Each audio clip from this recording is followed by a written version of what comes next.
sa Congress, makain sa buhaya kay Martin. Kasagsagan ng bagyo, nakuha pang magpagawa ng tarpaulin. Halos magkadalunod na kami sa baha habang ikaw nagpapagawa ng tarpaulin. Habang nagsisisigaw kami ng tulong, yung sako ng bigas tinatatakan niya ng Martin. Kulang na lang ultimo butil ng bigas tatakan niya ng Martin. Kaya pala papahupain muna yung baha kasi hindi pa sila tapos gumawa ng tarpaulin.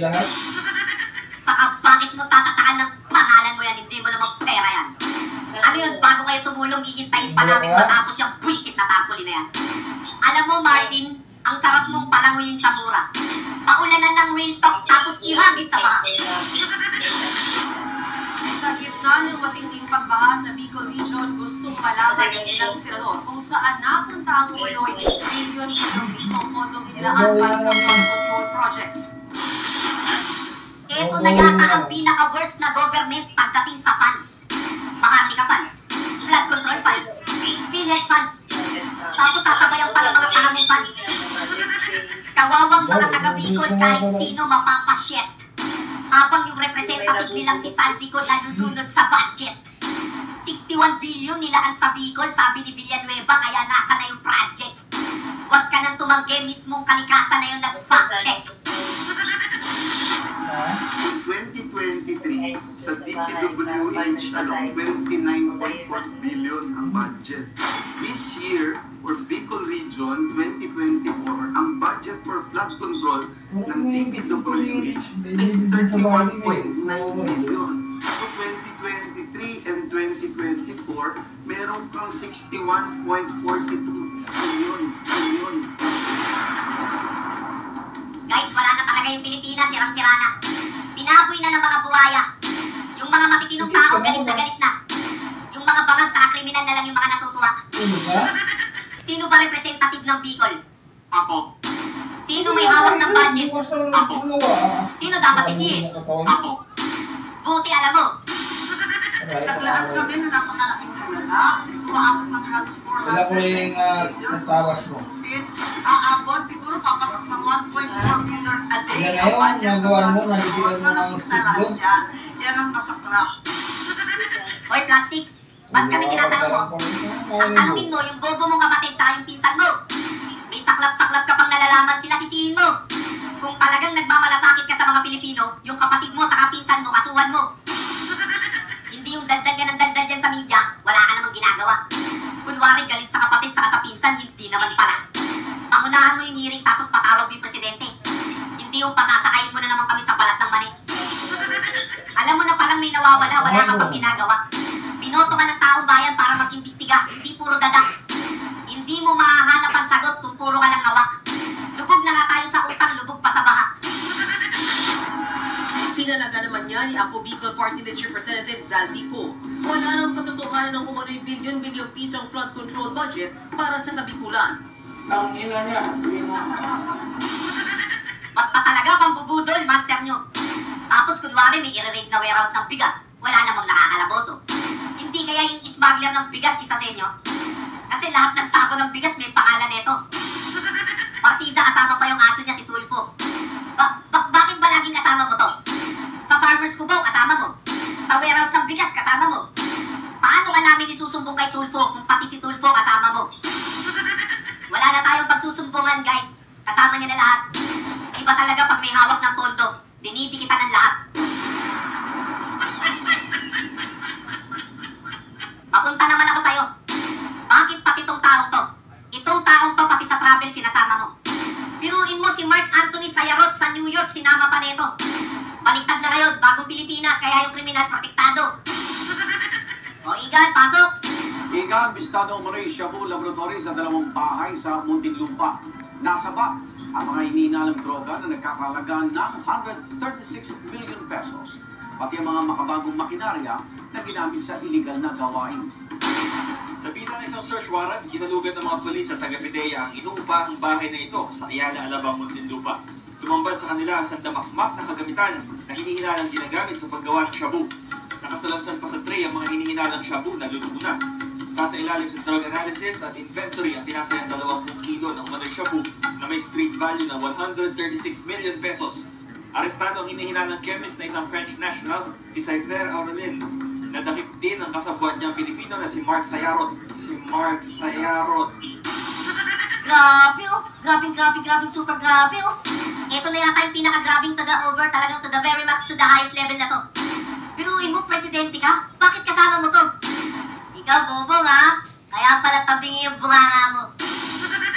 Tapos nag-travel sa New York. Ba't kasama niya yan? Ano bang kaso niya? Putragis na yan. RA 9165 lang naman. Tungkol pala sa drugs yan. Pampaano ba yan? Pampabulol sa pampaspeed. Pag nagsalita yan yung Amerikano yung nagno-nosebleed. Nandiyan dyan si Sayarot, malay mo siya yung taga-feed. Kaya tingnan mo yung bunganga ni Bobong, alam mo na palo ng pala sa iwahig. Biruin mo, nag-travel yan ha. Kasama yung hari ng pondo, si Bangag, si Kokak sa Amerika. Wala namang nakukuhang investor, parang tanga. Nag-travel yan, kasama si Sayarot, saan ka pa? Gamit pa pera ng bayan, saya-saya. Kasama pa si Cute. Cute. Tanggal ang pagka-cute. Sa mahihirap po tragis sa speaker, nakakapanik. 500 billion, tinalo pa yung budget nung pandemic. Nung pandemic, 240 billion. Nung bagyong Yolanda, 167 billion.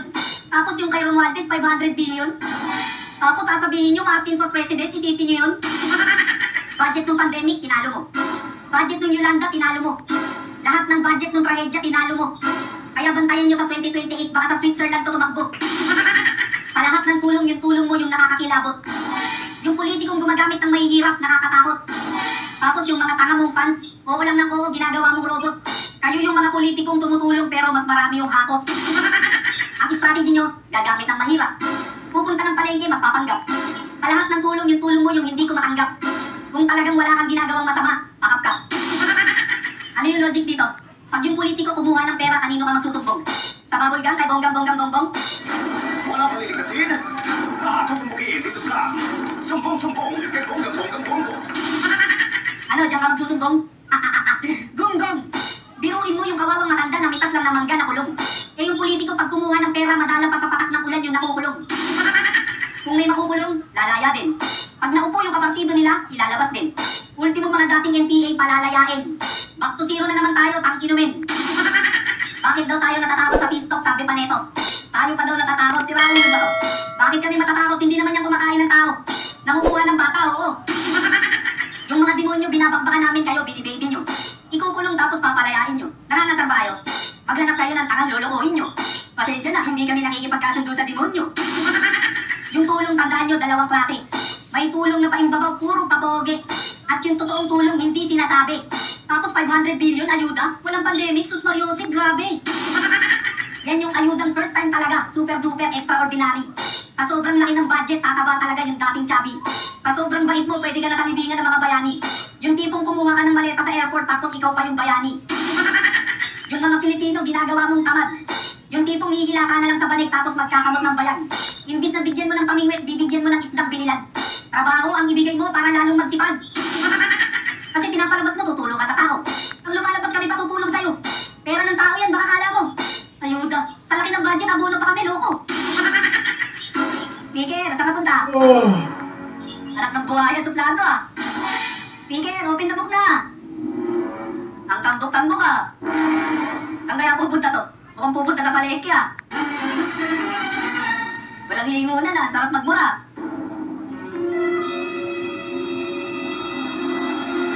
Lang yung buhay talaga to. Tapos sulong ka pa ng sulong ng tsa-tsa, ultimo pinsan mo, nakukulitan na sa'yo. Ako, nakukulitan na sa'yo. Yung OFW sa Japan, nakukulitan na rin sa'yo. Halos bulagin niyang mata mo sa sobrang kulit mo. Tsa-tsa ka ng tsa-tsa, ano bang problema mo? Biruin mo yung Pangulo naging former president ng dahil sa'yo. Ben, ano sabi mong former president siya? Ano ka ba, huli ka na sa balita? Si President Brandes, former president na. Talaga? Oo, nang dahil sa kanya. Yung binoto namin noong 2022 na Bongbong Marcos, anak ng baka, former president na. Lahat ng pangako ni former President Marcos, nagbabago na. Yung ICC, dating ayaw, ngayon pag-aaralan na. Tapos yung Chacha, dating ayaw, ngayon pag-aaralan na. Sumulat ang ICC prosecutor na si Karim Khan at nagre-request na siya ng kanyang team ay pumunta dito sa Pilipinas para simulan ang preliminary investigation. Nasali umano yung mga krimen laban sa sangkatauhan na may tinalaman sa war on drugs ni President Duterte. Ano po ang inyong gagawin? Papayagan mo ba sila pumunta dito sa Pilipinas o hindi at ba? Papayagan po sila dito, pero magtuwis na lang sila. Dahil ang pagkaunawa ko sa ICC, the ICC is there pagka walang judiciary na nag-ooperate sa isang bansa. 1 year later. Pinag-aaralan ng gobyerno posibleng pagpapalik ng Pilipinas sa International Criminal Court o ICC. Ay ilan kay Pangulong Bongbong Marcos. Saksi, si Ivan Mayrina. Si Pangulong Marcos na mismo tinanong ng media kanina kung ano tingin niya sa inihain mga resolusyon sa Kamara na humihimok sa gobyerno na makapagtulungan sa investigasyon ng International Criminal Court o ICC sa war on drugs sa Administrasyon Duterte. There is also a question, should be returned under the fold of the ICC. So that's again under study. Papayagan po sila dito, pero magtuwis na lang sila. Walang yung buhay talaga yan. Alam nyo, kagagawan lahat ni speaker eh. Lahat na sinasuggest nito sa kamera, pinag-aaralan ng Pangulo eh. Kaya mali yung OFW na tusukin yung mata nito eh. Dapat inaambalos ng placards to eh. Una, ICC, pag-aaralan. Ngayon, pati Katya, pag-aaralan na rin eh. Because it's maraming ibang kailangan gawin ito. For me, lahat ito mga pinag-usapan, kaya natin gawin na hindi palitan ng sarili. Hindi prioridad at hindi kailangan. Yan ang pahayag ni Pangulong Bongbong Marcos patungkol sa charter change noong Pebrero. Pero nang tanungin ngayon kung suportado niya ang pag-amyenda sa konstitusyon sa gitna ng muling pagkabuhay ng usaping ito sa Kongreso, tila naiba na ang saloobin ng Pangulo. Well, we're just beginning to study what we are looking at here is the opportunity cost of those who would like to invest here but somehow the laws that derive from the Constitution when it comes to the economic provisions do not allow them to. Kita mo? Sumusunod sa'yo. Walang nga talaga yung speaker eh. Paano mo napapasunod yung Pangulo? May hawak ka ba diyang ebidensya or video? Bukod sa pabago-bago, wala nang sariling feelings yung Pangulo. Ikaw yung speaker, mamumuro ka na eh. Pagsasabihan kita eh. Ikaw, hindi ka namin binoto, masyadong pae-pal eh. Pagkakaalam ko, Marcos, yung binoto namin, hindi Romualdez eh. Dahil sa'yo, unti-unti na nakakabuelo yung mga NBA eh. Una, ICC. Pangalawa, Chacha. Pangatlo, Pistok, mukhang pag-aaralan na rin. Ang inihintay ko yung impeachment ni Ate Sara, mukhang pag-aaralan na rin. Ngayon, sabihin nyo sa akin kung sinong hindi madidismaya. Pwera na lang kung sip-sip tayo ka or manid ka. NPA, gagawin mong friend, baliw ka ba? Ano, suntukan tayo? Sandakot kayo mga taka. Ang pakikipagkaibigan, pinipili yan. Yung salitang kaibigan, 8 letra lang yan. Yan ang dapat mong pag-aralan. Ultimo, pag pili mo ng kamatis sa palengke, kikilatisin mo kung anong dadampunin mo dyan. Once na makapili ka ng bulog, yung ibang mga kamatis mo, mabubulog din yan. At yung pagiging mabait, nilulugar yan sa tama. Mismong kamag-anak mo, kaya kang traidorin, kaibigan pa kaya. Kung mamumuno ka sa bansa, hindi puro bait, kailangan may tapang ka. Bait-bait, kaya hindi natatakot yung masasama. Higit sa lahat, huwag kang pabago-bago ng sinasabi. Magpakatotoo ka, hindi yung nalilito kami. Ang tawag doon, 2 dila, double blade ang labi. Yung tipong laban ngayon, tapos bukas bawi. Nagbago sila, may bago ng kulay.